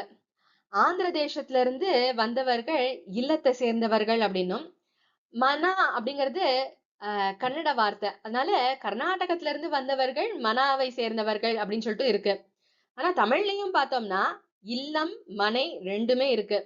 அதனால அவர்களும் ஒண்ணு இந்த இல்லத்தை சேர்ந்தவர்களோ இல்ல மனாவை சேர்ந்தவர்களாகவோ இருக்கா. மலையாள பாஷையை பார்த்தா 1500 வருஷத்துக்கு முந்தி தோன்றியதுதான். அதுக்கு முன்னாடி அங்க தமிழே இருந்தது. எப்படின்னா, மேற்கு தொடர்ச்சி மலைக்கு அந்த பக்கம் மலையாள தேசம்னா இந்த பக்கம் தமிழ்நாடு தானே இருந்தது. அங்க இருந்து நிறைய பேர் அங்க வந்து குடியேறினா. அங்க இருக்கிற தேக்கு, ஏலக்காய், கொப்பரை, மிளகு இதையெல்லாம் ஏற்றுமதி எல்லாம் செய்யறதுக்காக வியாபாரிகள் எல்லாம் அங்க வந்து சேர்ந்தா. அடுத்து தமிழ் தேசத்தை சேர்ந்த சேரர்கள் தான் அங்க வந்து ஆட்சி புரிந்தா. அப்புறம் நல்ல உழைப்பாளிகளா இருக்கிற நல்ல சாகச குணமுள்ளவர்களா இருக்கிற ஜனங்கள் எல்லாம் நிறைய தமிழ் மக்கள் எல்லாம் வந்து கேரளத்தை வந்து குடியேறினா. இயற்கை வளத்தினால அந்த சுபிக்ஷமான வாழ்க்கையெல்லாம் ஏற்பட்டு அது நாகரீக சமுதாயமா உருவாக ஆரம்பிச்சது. நிறைய மக்கள் பார்த்தா தமிழர்களா இருந்ததுனால அங்க தமிழே வந்து அங்க பாஷையாச்சு. அதனால பெரியவா சொல்ற நம்மளுடைய ஆச்சாரியாலும் அங்க வந்து தமிழ் தான் பேசியிருப்பார் அப்படின்னு சொல்லிட்டு சொல்றா. இங்க கன்னடக்காரர்களும் ஆந்திரக்காரர்களும் வந்து சொல்லியிருந்தா, வந்து சேர்ந்தா இல்லையா, அவளும் மொத்த ஜனங்கள் வந்து தமிழே பேசுறதுனால அவளும் தமிழ் கத்துண்டு அங்க தமிழே தான் பரவலா பேச ஆரம்பிச்சா. அதுக்கப்புறம் தான் சமஸ்கிருதம் வந்து இவா சமஸ்கிருதம் பேசி அதுக்கப்புறம் சமஸ்கிருதமும் தமிழும் கலந்து மலையாள பாஷை உண்டாச்சு. இப்போ அவதார பூமிக்கான யோக்கியதாம்சம் அப்படின்னு சொல்லிட்டு பார்க்கும்போது, பாக்கி பாரத தேசம் பூராவும் சனாதன சமய கலாச்சாரத்தை எல்லாம் பறிகொடுத்துட்டு, புதிய வழிகள்ல எல்லாம் போக ஆரம்பிச்சுட்டா இல்லையா? அப்போ அந்த சமயத்துல மலையாள தேசம் மட்டும்தான் மலைக்கு அந்த பக்கம் இருக்கிறதுனால, கலாச்சாரத்தை நன்னா காபந்து பண்ணி காப்பாத்திட்டு வந்தது. இப்பவும் பார்த்தோம்னா, இந்து மதம் அப்படின்னு சொல்லிட்டு வரும்போது, அங்க நம்மளுடைய ஆச்சாரியாளுக்கு அப்புறம் அவருடைய சம்பிரதாயம் தவிர எதையுமே அவ வந்து ஏத்துக்கல. அவர்கள்ல வைஷ்ணவ மதத்தையோ, இல்ல மத்வ மதத்தையோ பின்பற்றுபவர்கள் அப்படின்னு கிடையாது. அங்க நம்பூதிரிகள் வைதிக அனுஷ்டானங்களை எல்லாம் ரொம்ப நிறைவா பண்ணிட்டு வந்தா. அவ சதாச்சார சம்பன்னர்களா வாழ்ந்து வந்தா. அதனாலேயே அவதார பூமியா பரமேஸ்வரன் இந்த இடத்தை தேர்ந்தெடுத்து ஆச்சாரியாள் அவதாரமும் அங்கே நிகழ நிகழ நிகழ யோக்கியதாம்சம் பெற்றதா இருந்தது. ஆச்சாரியாள் பிறந்த ஊர் காலடி. சுவாமி தாமே அவரா பிறக்க போறதுக்காக அவருடைய பிதாவான சிவகுருவுக்கு வரம் தந்தது எங்கன்னு பார்த்தோம்னா திருச்சூர்ல வரம் கொடுத்தார். பிரிவா இங்க வந்து திருச்சூர் சிவகுரு, இந்த அப்பா வந்து சிவகுரு, இவ ரெண்டு பேரும் பத்தி, இந்த ரெண்டு பேர்களை பத்தி பெரியவா பண்ணின ஆராய்ச்சியை பத்தி சொல்றார். ஆச்சாரியா சரித்திரத்துல இருந்து பல நூற்றாண்டு தாண்டி இப்போ 18வது செஞ்சுரிக்கு நம்ம வந்து மத்தியில பார்த்தோம்னா கர்நாடிக் வார்ஸ் அப்படின்னு சொல்லிட்டு சொல்ற யுத்தங்கள்ல காஞ்சி பிரதேசத்துல ஓயாத சண்டையும் முற்றுகையுமா இருந்தது. அப்போ மடத்துல 62வது பீட்டாதிபதிகளான சந்திரசேகரேந்திர சரஸ்வதி சுவாமிகள், 4வது சந்திரசேகரேந்திர சரஸ்வதி சுவாமிகள் அங்கிருந்து கிளம்பி ராமேஸ்வர யாத்திரை போய் அங்கிருந்து உடையார் பாளையத்துக்கு வந்து சேர்ந்தா. அந்த சமஸ்தான ராஜா ஆக்சுவலி இவரை வந்து கூப்பிட்டு இங்க வந்து தங்குங்கோ அப்படின்னு சொன்னதுனால அங்க போய் சேர்ந்தார். அந்த சமஸ்தானத்துல இருந்த ராஜாவோ ஜமீன்தாரோ அது சொன்னதுனால அப்படி பண்ணினார் இல்லையா? இப்போ மடம் வந்து பாதுகாப்புக்காக வேறிடம் போகிறதுக்கு குறிப்பா ஒரு காரணம் இருந்தது. என்னன்னு பார்த்தா அதுதான் ஸ்வர்ண காமாட்சி அப்படின்னு சொன்ன சொக்கத்தங்கத்தினாலேயே ஆன அம்பாளுடைய விக்கிரகம். இப்போ அந்நிய மதஸ்தர்கள் கிட்ட இருந்து இந்த சொர்ண காமாட்சிய காபந்து பண்ணணும், காப்பாத்தணும். அப்போ அத வந்து என்ன பண்ணினா ஸ்தானிகர்கள் எல்லாம் வச்சுண்டு ஜாகிரதையா உடையார் பாளையத்துல கொண்டு போய் சேர்க்கப்பட்டாள் அம்பாள். சொர்ண காமாட்சி மட்டும் இல்ல, பெரியவா சொல்றார் நடராஜா, தியாகராஜா, ரங்கராஜா, வரதராஜா இப்படி எல்லாருக்குமே இந்த உடையார் பாளையம் டெம்பரரி வாசஸ்தானமா இருந்தது. அப்புறம் வார்ஸ் முடிஞ்சு சமாதான காலம் வந்தது. மத்த எல்லா ராஜாக்களும் அவ ஊருக்கு போயிட்டா. ஆனா இந்த காமாட்சி மட்டும் அங்க போகல. அப்போ என்னன்னா தஞ்சாவூர் ராஜா சுவாமிகளை ரொம்ப அன்போட அழைச்சார். அதனால அங்க சுவாமிகளும் கூடவே சொர்ண காமாட்சியும் அங்க போனா. சுவாமிகளுக்கு இந்த மடத்தை வந்து காவேரி தீரத்துல கும்பகோணத்துல வந்து மாத்தினா நல்லா இருக்கும் அப்படின்னு ஒரு எண்ணம் ஏற்பட்டது.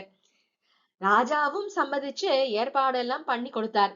ஆசை ஆசையா உபசாரம் எல்லாம் பண்ணின ராஜாவுக்கும் தஞ்சாவூர் ஜனங்களுக்கும் சந்தோஷமா இருக்கட்டும்னு இந்த சுவாமிகள் ஒரு காரியம் பண்ணினார். என்னன்னா ஸ்வர்ண காமாட்சி தஞ்சாவூர்லயே நித்திய பிரதிஷ்டையா இருக்கட்டும் அப்படின்னு ராஜா கிட்ட சொன்னார்.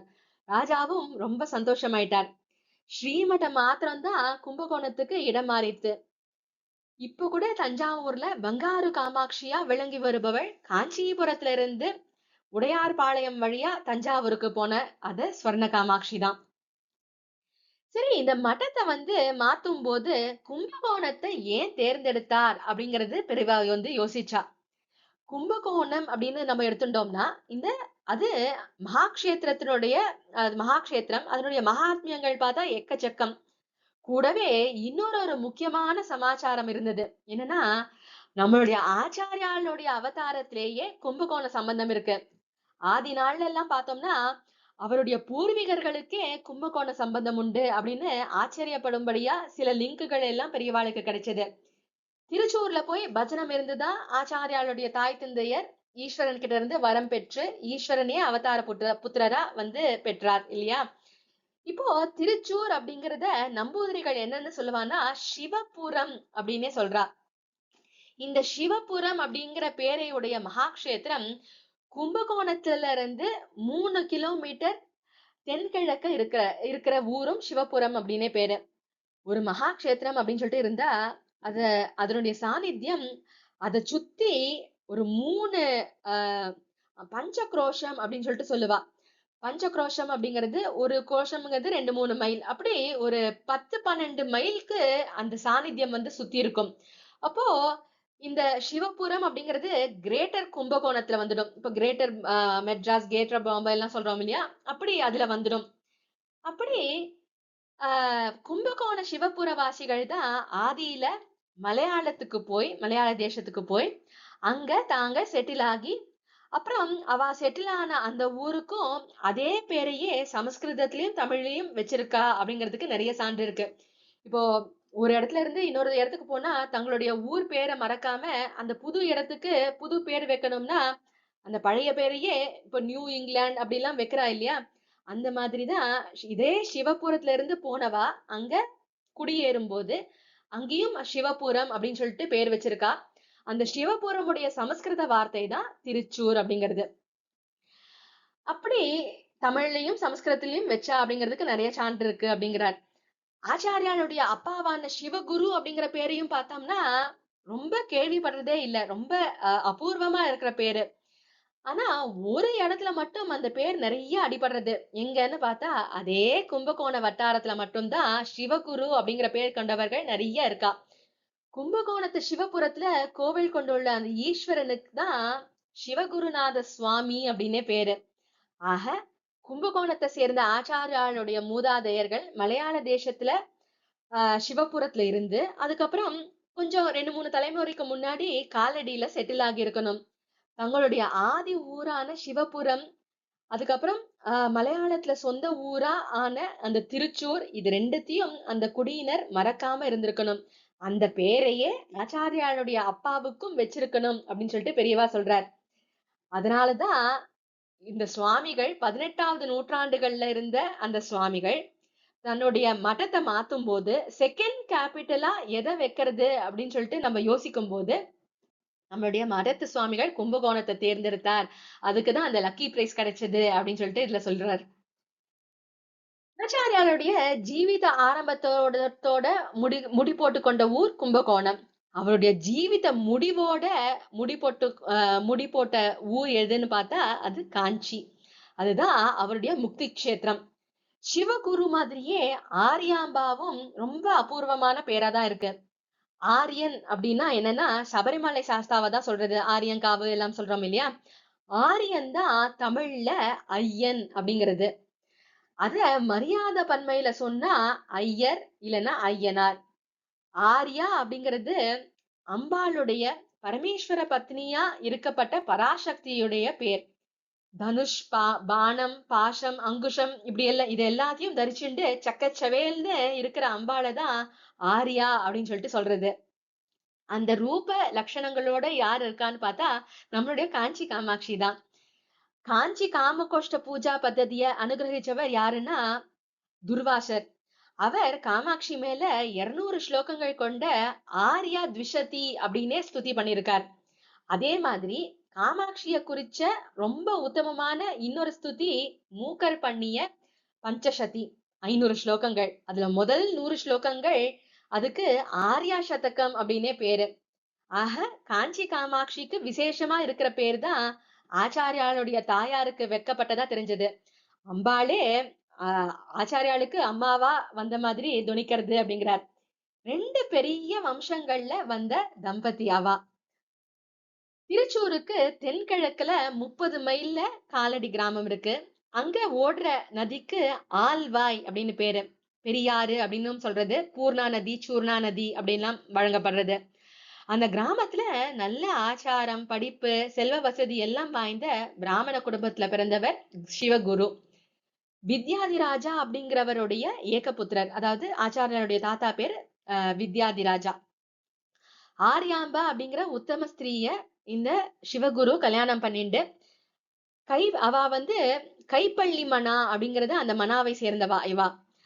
அந்த அம்மாள் வந்து பார்த்தோம்னா மேல்பாழூர் அப்படிங்கிற மனாவை சேர்ந்தவள் அப்படின்னு. அந்த தம்பதி 2 பேரும் ஈஸ்வர பக்தி ரொம்ப உடையவா. நல்ல சீலத்தோட ஆச்சாரத்தோட வாழ்க்கை நடத்தி வந்தவா. அவளுக்கு எல்லாம் இருந்தும் பெரிய குறையா புத்திர பாக்கியம் மட்டும் இல்லாம இருந்தது. சத்புத்திரன் பொறக்கணும் அப்படின்னு சொல்லிட்டு அவ 2 பேரும் திருச்சூருக்கு போய் சுவாமிக்கு பிரார்த்தனை பண்ணிட்டு பஜனம் இருக்க ஆரம்பிச்சா.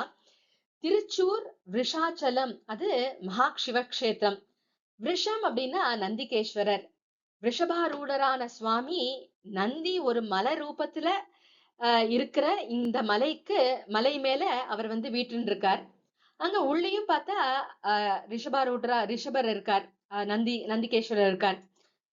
அங்க வடக்குநாதர் அப்படின்னு சொல்லிட்டு ஜனங்கள் சொல்ற அந்த விருஷாச்சலேஸ்வரர் ஸ்ரீகோவில் அப்படிங்கிற பிரதான சந்நிதியில இருப்பார்.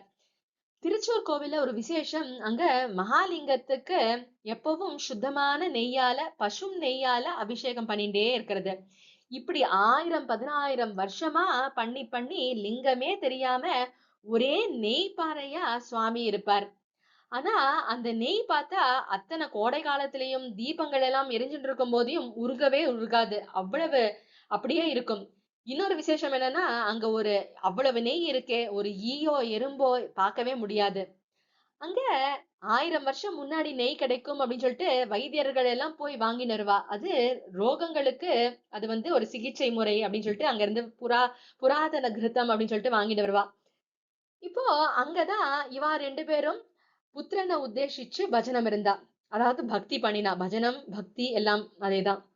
பஜனம் இருப்பது அப்படின்னு சொன்னா குறிப்பிட்ட ஒரு உத்தேசத்தை வேண்டி புண்ணிய கஷேத்திரத்துக்கு போய் 1 மண்டலம் 2 மண்டலம் அங்கிருந்து ஜபம் பாராயணம் எல்லாம் பண்ணி பிரம்மச்சரிய முதலியான நியமங்களோட அங்கேயே வந்து தங்கியிருப்பா. சுவாமி ஒரு ராத்திரி சிவகுருவுடைய சொப்னத்துல தோன்றி புத்திரவரம் நான் வந்து கொடுக்குறேன் அப்படின்னு சொல்லிட்டு அவருடைய மனசு பக்குவத்தை வந்து பரீட்சை பண்ணணும் அப்படின்னு சொல்லிட்டு, உனக்கு புத்தி இல்லாத தீர்காயுசுள்ள 100 பிள்ளைகள் வேணுமா, இல்ல மகா புத்திமானா சர்வஜனா உள்ள ஆனா அல்பாயுசுள்ள ஒரு பிள்ளை வேணுமா அப்படின்னு கேட்டார். சிவகுரு உடனே நான் என் பத்தினியோடைய விருப்பத்தையும் கலந்து ஆலோசிச்சு சொல்றேன் அப்படின்னாரு. பெரியவா சொல்றாரு, நீங்க அப்போ அந்த காலத்துல ஸ்திரீகளுக்கும் முக்கியத்துவம் கொடுத்தா அப்படிங்கறது தெரியுது அப்படிங்கிறார். அவர் அந்த அம்மாளை எழுப்பி விஷயத்த சொன்னார். அவள் எனக்கும் அப்படியே சொப்பனம் வந்தது, நீங்க எழுந்ததுக்கு அப்புறம் கேட்டுன்னு சொல்றதா சொல்லிட்டேன் அப்படின்னு சொல்லிட்டு சொன்னான். 2 பேருமே கலந்து ஆலோசிச்சா. அப்புறம் யோசிச்சா, இது என்னவோ என்ன இப்படி ஆச்சு, நம்ம வந்து கேட்டதே தப்போ என்னவோ, அதனால சுவாமி கிட்டயே நம்ம வந்து முடிவை விட்டுடுவோம் அப்படின்னு சொல்லிட்டு, சுவாமி உங்களுக்கு எப்படி அபிப்பிராயமோ அப்படியே நீங்க செய்யணும் அப்படின்னு சொல்லி நமஸ்காரம் பண்ணிட்டா. அவர் இஷ்டப்படி அப்படின்னு சொல்லிட்டு விட்டதுனால ஆஹ் பரமேஸ்வரனுக்கும் ரொம்ப சந்தோஷமாயிடுது. ஒரே புத்திரனை உனக்கு வந்து அனுகிரகிக்கிறேன், நானே அப்படி வந்து அவதாரம் பண்றேன் அப்படின்னு சொல்லிட்டு, ஆனா 8 வயசுதான் இருப்பேன் அப்படின்னு சொல்லிட்டு சுவாமி மறைஞ்சிட்டார். இப்போ பௌதிகமா பார்த்தோம்னா 100 பிள்ளைகளுக்கு தான் எடை அதிகம். ஆனா புத்தி எடைக்கு தானே முக்கியத்துவம் ஜாஸ்தி. அப்படி பார்த்தா 100 பிள்ளைகளும் புத்தி பலத்துல பார்த்தா சைஃபர் தான். 100 into 0 0 தான். ஒரு பிள்ளையோ சர்வஜன் அப்படிங்கிறதுனால புத்தியில இன்ஃபினிட்டி எடையே போட முடியாது. அதனால இதுதான் வந்து புத்தி பலம் தான் ஜாஸ்தி இல்லையா? இப்படி இவா 2 பேரும் பஜனத்தை பூர்த்தி பண்ணிட்டு காலடிக்கு திரும்பி சமாதாராதனை அப்படின்னு சொல்லிட்டு பண்ணுவா. அதை பண்ணினா பிராமண சேஷத்தை ஆரியாம்பாள் வந்து சாப்பிட்ட உடனே அங்க ஐஸ்வரமான ஒரு தேஜஸ் வந்து அவளுடைய வயிற்றுல புகுந்தது. அது கர்ப்பமாகி ஆச்சாரியாளுடைய அவதாரம் ஏற்பட்டது. பரம புண்ணியமான அந்த அவதார காலம் ஒரு நந்தன வருஷத்துல வைசாக சுத்த பஞ்சமியில அபிஜித் முகூர்த்தத்துல ஏற்பட்டது. வைசாக சுத்த பஞ்சமி அப்படின்னா வைகாசி மாசத்து வளர்ப்பிறை பஞ்சமி. அபிஜித் முகூர்த்தம் அப்படிங்கிறது சூரியன் நடு உச்சியில மத்தியான வேளையில இருக்கும்போது ஜெயப்பிரதமான வெற்றி வழங்கக்கூடிய முகூர்த்தம் அது. திருவாதிரை நட்சத்திரம் அப்படின்னு சொல்லிட்டு சில பேர் வந்து புனர்வசுன்னு சொல்லுவா. ஒண்ணு சிவபெருமானுடைய நட்சத்திரம் திருவாதிரை நட்சத்திரமா வரும் அவருடைய ஜெயந்தி, இல்லைன்னா புனர்வசு நட்சத்திரம் ராமருடைய நட்சத்திரமாவும் வரும். பெரியவா சொல்றார், எல்லா புண்ணிய காலங்கள்லயும் நம்மளுடைய ஆச்சாரியாருடைய ஜெயந்தி தான் பரம புண்ணிய காலம் அப்படின்னு சொல்லிட்டு பெரியவா சொல்றார். ஏன்னா எதுக்கு அப்படின்னா, இந்த புண்ணிய காலம், அதாவது இந்த சங்கர அவதாரம் ஏற்படாம இருந்திருந்தா என்ன ஆகியிருக்கும்? பௌத்தம் முதலான மதங்களும் ஈஸ்வர பக்திய சொல்லாத மற்ற மதங்கள் எல்லாம் ஒரேடியா பரவி இருக்கும். அப்படி பரவி இருந்தா அப்புறம் நம்மளுடைய மதத்துல இருக்கிற சிவராத்திரியும் நாம நவமியும் கோகுலாஷ்டமியும் மத்த புண்ணிய காலங்களும் யார் கொண்டாடி இருப்பா? எல்லா புண்ணிய காலங்களும் தத்தளிச்சுட்டு இருக்கும் போது இந்த ஒரு புண்ணிய காலம் ஏற்பட்டது. வேதங்களையும் புராணங்களையும் சாஸ்திரங்களையும் புனருத்தாரணம் பண்ணுவதற்காக இந்த அவதாரம் ஏற்பட்டது. இந்த ஒரு ஜெயந்தி இல்லைன்னா எந்த ஜெயந்தியுமே இல்லாம போயிருக்கும். அப்படி ஜெயந்திகளை எல்லாம் ரட்சிச்சு கொடுத்த ஜெயந்தியா இந்த சங்கர ஜெயந்தி இருக்கிறதுனால அதை புண்ணிய காலங்கள் அத்தனையிலும் விசேஷமானது அப்படின்னு சொல்லிட்டு சொன்னார். எல்லா ஜனங்களும் இந்த விசேஷத்தை புரிஞ்சுட்டு ஆச்சாரிய ஜெயந்திய மகோத்சவமா கொண்டாடணும் அப்படின்னு பெரியவாளுக்கு ஆசை. சங்கர ஜெயந்தி அப்படின்னு எங்க நடந்தாலும் அங்க ஜனங்கள் படையெடுத்து போய் பிரசாத விநியோகத்தை அசாத்தியமாக்கிடணும் அப்படின்னு சொல்லிட்டு பேராசை. இது சொல்லிட்டே போனா என்னைக்காவது நடக்காதா அப்படிங்கிறார். அவரை ஸ்மரிச்சாலே நமக்கு இந்த சித்தத்துல இருக்கிற அழுக்குகள் எல்லாம் போகும். இன்னொன்னு என்னன்னா நன்றி மறவாமை. நமக்கு இப்படி மோட்சமாத மார்க்கத்தை எல்லாம் மூடி இருக்கும் போது அத திரும்ப புனருத்தாரணம் பண்ணி சனாதன தர்மத்தை புத்துயிர் கூட்டி கொடுத்தார் இல்லையா? மத்த எல்லா ஜெயந்திகளையும் கொண்டாடும்படி பண்ணினார் இல்லையா? அப்போ இந்த ஜெயந்தியும் நம்ம விசேஷமா கொண்டாடணும் அப்படின்னு சொல்லிட்டு சொல்றார். இப்போ அவருடைய விசேஷ சம்பந்தம் உள்ள சில கோவில்கள்ல தான் அவருக்கு பிம்பம் இருக்கு அப்படிங்கிறார் பெரியவா. ஆனா இதுக்கு விதிவிலக்கா ஒரு இடம் இருக்கு. என்னன்னா காஞ்சிபுரம். அந்த ஊர் மட்டும் இல்ல, காஞ்சி மண்டலம் முழுசுலயுமே பார்த்தா ஆச்சாரியாளுக்கு பிம்பங்கள் இருக்கு. காமாட்சி கோயில்ல தனி சந்நிதியோட பெரிய மூர்த்தியா இருக்கார். காமாட்சி ஆலய விக்கிரகத்தினுடைய பீடத்துல பார்த்தா வழக்கமா 4 சிஷ்யர்கள் இருப்பா இல்லையா? இங்க 6 சிஷ்யர்களுடைய உருவங்கள் பொறிக்கப்பட்டிருக்கு. அதே மாதிரி ஸ்ரீமட பூஜா கிரகத்திலயும் அவருக்கு இந்த பக்கம் 3 அந்த பக்கம் 3 மொத்தம் 6 சிஷ்யர்கள் பாக்குறோம். இப்படி தனி சந்நிதின்னு பார்த்தா ஏகாம்பரேஸ்வர கோயில், வைகுண்ட பெருமாள் கோயில், வரதராஜா கோவில், இப்படி எல்லா இடத்துலயும் பிம்பங்கள் இருக்கு. வரதராஜா கோவில்ல தாயார் சந்நிதிக்கு போற வழியில இருக்கிற மண்டபத்துல தூண்ல வியாசரும் அவருக்கு சிஷ்யரா ஆச்சாரியாலும் இருக்கிறதுல வியாசர் ஒத்த விரலை தூக்கி காட்டி அத்வைத்தம் தான் சத்தியம்னு அடையாளம் காட்டுறது இன்னும் சிறப்பு அப்படிங்கிறார். அப்புறம் சில சிற்பங்கள் எல்லாம் பார்த்தா எப்படி தபஸ் காமாட்சி இருப்பாளோ அந்த ஆசனைகளோட முதிரைகளோட இருக்கார். இப்படி எல்லா இடத்துலயும் இருக்கார். பெரியவாளுடைய இதுதான் கன்னியாகுமரியிலிருந்து ஆரம்பிச்ச பத்ரிநாத் வரைக்கும் எல்லா இடத்துலயுமே ஸ்ரீமடத்தினுடைய ஆதரவுல நிறைய அவருடைய பிம்பமோ பாதுகையோ பிரதிஷ்டையாகி இருக்கு. இப்போ ஜெயந்தி உற்சவம் கொண்டாடுறதுல 2 வகை உண்டு. கர்ப்போத்சவம் அப்படின்னும் ஜென்மோத்சவம் அப்படின்னும். ஜெயந்திக்கு முன்னாடி உற்சவம் ஆரம்பிச்சு ஜெயந்தி அன்னைக்கு பூர்த்தி பண்றது கர்ப்போத்சவம். ஜெயந்தி அன்னைக்கே ஆரம்பிச்சு 10 நாள் உற்சவம் நடத்தி புண்ணியாவச்சனம் மாதிரி முடிகிற தினம் ஜென்மோத்சவம். காஞ்சியில பார்த்தா காமாட்சி கோயில்ல ஜென்மோத்சவமா கொண்டாடுறா. ஜெயந்தி அன்னைக்கு ஆரம்பிச்சு பூர்ணிமை அன்னைக்கு பூர்த்தி பண்றா.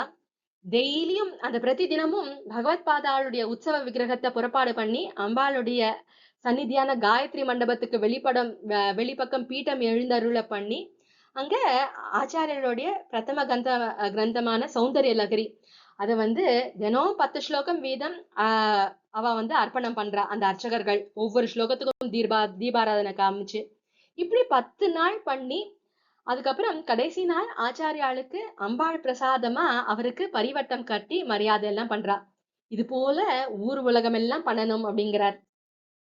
இப்போதைக்கு நம்ம என்ன பண்ணணும்னா ஆச்சாரியாள் ஜெயந்தி அன்னைக்கு நம்மளுடைய மனச ஆச்சாரியாளுக்கு அர்ப்பணம் பண்ணணும் அப்படிங்கிறார். திரவியத்தால தேகத்தால உற்சவம் பண்றதுக்கு முன்னாடி மனசுனால பண்ணணும் அப்படிங்கிறார். மனச பூர்ணமா அவருக்கே கொடுத்து சரணாகதி பண்றதுதான் பெரிய பூஜை. மனசுல அவரை கொண்டு நிறுத்திட்டு கொஞ்சம் பார்த்தோம்னா அதுவே பெரிய சந்தோஷம். தாபம் எல்லாம் சமனமாகிற பெரிய சாந்தி அதுதான். பகவத் ஸ்மரணத்தை விட பகவத் பாத ஸ்மரணம் அதிக சாந்தி அப்படிங்கிறார். சரி, எப்படி மனசை அர்ப்பிக்கிறது அப்படின்னா ஜெய ஜெய சங்கர ஹரஹர சங்கர அப்படின்னு மனசுக்குள்ளேயே சொல்றதுதான் வழி அப்படிங்கிறார். அதன் வழியா அவர் மனசுக்குள்ள வந்துடுவார்.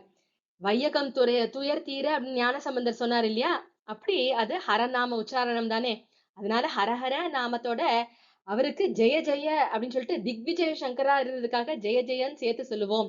அப்படி வேற எது உபன்யாசம் வேண்டாம், புத்தி சாமர்த்தியங்கள் எதுவும் வேண்டாம். இப்படி கொஞ்ச நாளே சொல்லிட்டு இருந்தாலே பெரிய சாந்தி. இதுதான் நமக்கு அவருக்கு பண்ற பெரிய உற்சவம். இதுக்கே அவர் அனுகிரகம் பண்ணிடுவார் அப்படின்னு சொல்லிட்டு சொல்லி முடிக்கிறார். இன்னைக்கு இதோட நம்ம பூர்த்தி பண்ணிக்கலாம். அடுத்த வாரம் திரும்ப மீதி கதையை தொடங்குவோம். जय जय शंकर हर हर शंकर. जय जय शंकर हर हर शंकर. जय जय शंकर हर हर शंकर. ஜெய ஜெய சங்கர ஹர ஹர சங்கர ஜெய ஜெய சங்கர ஹர ஹர சங்கர ஜெய ஜெய சங்கர ஹர ஹர சங்கரா. இப்போ லோகக்ஷேமத்துக்காக நாம சொல்றது வழக்கம். நான் சொல்றேன், யாராவது ஒருத்தர் மட்டும் திரும்ப சொல்லுங்க. ஹரே ராம ராம ராம ஹரே ஹரே, ஹரே கிருஷ்ண கிருஷ்ண கிருஷ்ண ஹரே ஹரே.